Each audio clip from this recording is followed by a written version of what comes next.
যদি কেউ সালাহ আদায় না করে তাহলে তার অনেক বিপদ হতে পারে। তখন হতে পারে আপনার বিশ্বাস দুর্বল হয়ে যাবে, অথবা এই বিশ্বাসটা চলেও যেতে পারে। কারণ মানুষ আসলে মনে করে পৃথিবীতে তার যে সম্পদ আর সম্মান আছে এর কারণ হলো পৃথিবীর সব বস্তুগত জিনিস। এভাবে সে আল্লাহ সুবহানাহু ওয়া তাআলার কাছ থেকে দূরে সরে যায়। এই নিয়ম শৃঙ্খলার অভাবেই সে আল্লাহ সুবহানাহু ওয়া তাআলা থেকে দূরে সরে যায়। পৃথিবীর বিভিন্ন জিনিসের মোহ থাকলে, বস্তুগত জিনিসের, তাহলে সম্ভাবনা থাকে যে সে অন্যায় কাজ করবে। এভাবে সে সিরাতাল মুস্তাকিম থেকে দূরে সরে যাবে, সরল পথ থেকে। মনের ভেতরে তখন শান্তিও থাকবে না। আপনার কাছে যে পরিমাণ সম্পত্তি থাকুক না কেন, এই সম্পদ আপনাকে শান্তি দিতে পারবে না। আর মানুষজন যে কারণে সালাহ আদায় করে না সেটা হলো তাদের জ্ঞানের অভাব। পবিত্র কোরআন বলছে, সূরা ইমরানের 185 নম্বর আয়াতে উল্লেখ করা হয়েছে, কুল্লু নাফসিন যায়কাতুল মাউত, প্রত্যেক জীবকে মৃত্যু স্বাদ গ্রহণ করতে হবে এবং কিয়ামতের দিন তোমাদেরকে তোমাদের কর্মফল পূর্ণ মাত্রায় দেওয়া হবে এবং যাকে দোজখের আগুন থেকে দূরে রাখা হবে আর যাকে জান্নাতে দাখিল করা হবে সেই হবে এই দুনিয়ার উদ্দেশ্য পূরণে সফলকাম। কারণ নিশ্চয়ই এই পার্থিব জীবন একটা ছলনাময়, ভোগ ব্যতীত কিছুই নয়।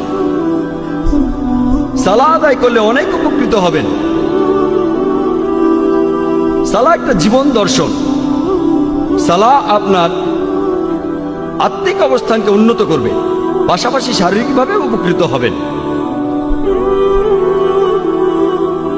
সালাহ আপনার বিশ্বাসকে বাড়িয়ে দেয়, আপনার বিশ্বাসকে শক্তিশালী করে।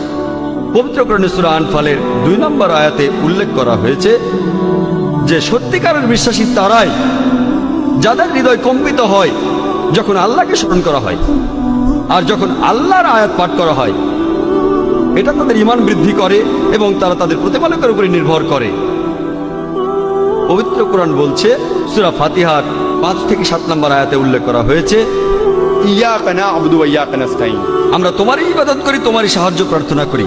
ইহদিনাস সিরাতাল মুস্তাকিম সিরাতাল লাযিনা আন'আমতা আলাইহিম গায়রিল মাগদুবি আলাইহিম ওয়ালাদ-দাল্লিন, আমাদের সরল পথ দেখাও, তাদের পথ যাদের তুমি অনুগ্রহ দান করেছো, তাদের পথ নয় যারা ক্রোধ নিপতিত, যারা পথভ্রষ্ট। এতে আপনার জীবনের শৃঙ্খলা বাড়বে। সত্যিকারের মুসলিম সে তার দিন শুরু করে ফজরের সালাহ আদায় করার মাধ্যমে। আর ফজরের সালার সময় মুয়াজ্জিন আজান দেওয়ার সময় বলেন, আসসালাতু খায়রুম মিনান নাওম, যে ঘুম অপেক্ষা সালাহ উত্তম, ঘুমিয়ে থাকার চেয়ে নামাজ পড়া উত্তম।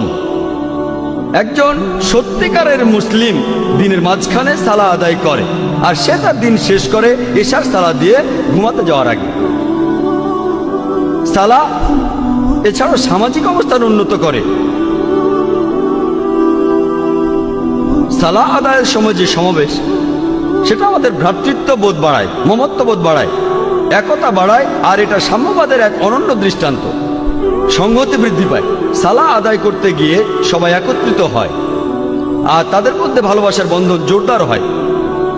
পবিত্র কোরআনে সূরা হুজুরাতের 13 নম্বর আয়াতে উল্লেখ করা হয়েছে, ইয়া আইয়ুহান নাসু ইন্না খালাকনাকুম মিন যাকরিন ওয়া উনসা ওয়া জাআলনাকুম শুউবান ওয়া কাবাইলা লিতাআরাফু ইন্না আকরামাকুম ইনদাল্লাহি আতকাকুম ইন্নাল্লাহা আলিমুন খাবীর।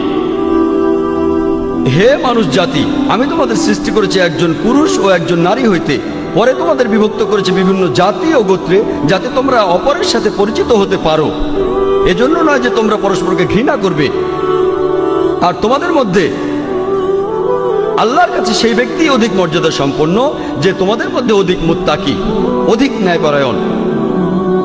নিশ্চয়ই আল্লাহ সকল কিছু জানেন, সমস্ত খবর রাখেন। আল্লাহ সুবহানাহু ওয়া তাআলা আমাদের যেটাতে বিচার করবেন সেটা গোত্র নয়, বর্ণ নয়, ধর্মবিশ্বাস নয়, সম্পদ নয়, লিঙ্গ নয়, সেটা হলো তাকওয়া, অর্থাৎ ন্যায়পরায়ণতা, আল্লাহকে মেনে চলা এবং ধার্মিকতা।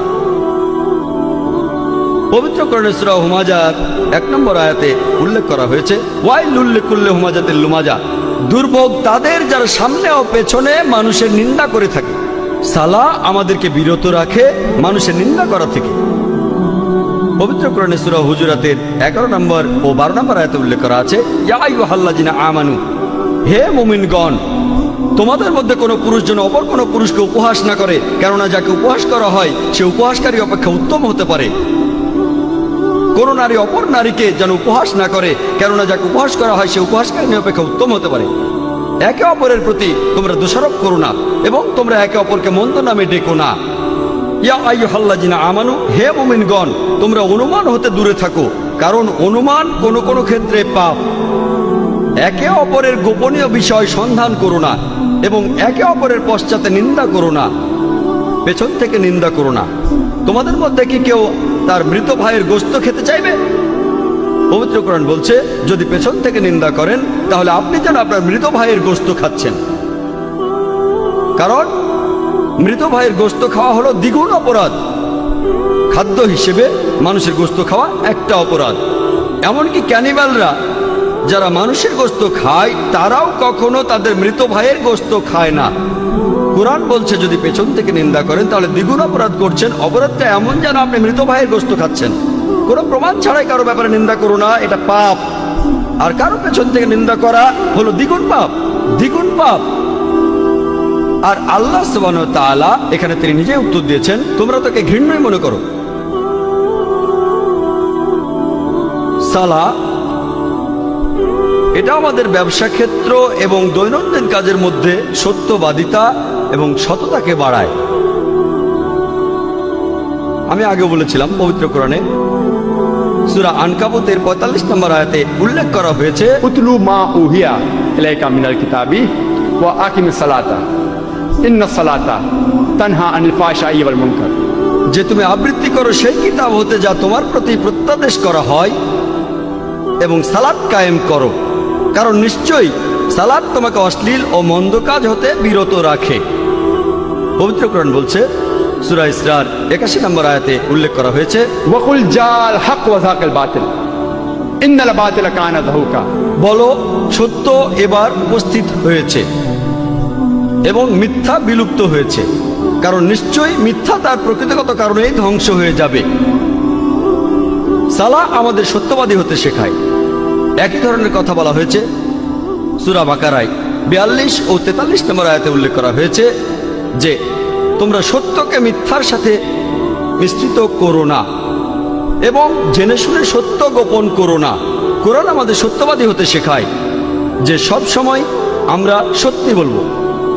পবিত্র কোরআনে সূরা বাকারার 188 নম্বর আয়াতে উল্লেখ করা হয়েছে যে তোমরা একে অন্যের সম্পদ অন্যায়ভাবে গ্রাস করো না এবং মানুষের ধন সম্পত্তির কিয়দাংশ জেনে শুনে অন্যায়ভাবে গ্রাস করার উদ্দেশ্যে সেটা বিচারকের নিকট পেশ করো না। পবিত্র কোরআন বলছে ঘুষ দেয়া বা নেয়া নিষিদ্ধ, আপনারা ঘুষ দেবেন না। পবিত্র কোরআন আমাদের দেখিয়ে দেয় কিভাবে সৎ জীবনযাপন করতে হবে। পবিত্র কোরআন মানুষের জীবনে শান্তি এনে দেয়। পবিত্র কোরআনে সূরা রদের 28 নম্বর আয়াতে উল্লেখ করা হয়েছে, নিশ্চয়ই যখন আল্লাহকে স্মরণ করা হয় হৃদয় তখন শান্তি খুঁজে পায় এবং প্রশান্ত হয়। যখন আল্লাহকে স্মরণ করবেন, যখন সালাহ আদায় করবেন, আপনি তখন খুবই শান্তিতে থাকবেন, আপনার হৃদয় প্রশান্ত হবে।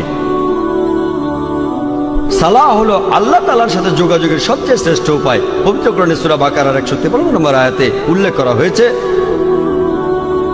ইয়া আইয়ুহাল্লাযীনা আমানুস্তাঈনু বিস-সাবরি ওয়াস-সালাহ, হে মুমিনগণ, ধৈর্য ও সালাতের মাধ্যমে তোমরা আল্লাহর সাহায্য প্রার্থনা করো। ইন্নাল্লাহা মা-সাবিরিন, আর নিশ্চয়ই আল্লাহ সুবহানাহু ওয়া তাআলা ধৈর্যশীলদের সাথে আছেন। আল্লাহ বলছেন ইন্নাল্লাহা মা-সাবিরিন, আর নিশ্চয়ই আল্লাহ তাআলা ধৈর্যশীলদের সাথে আছেন।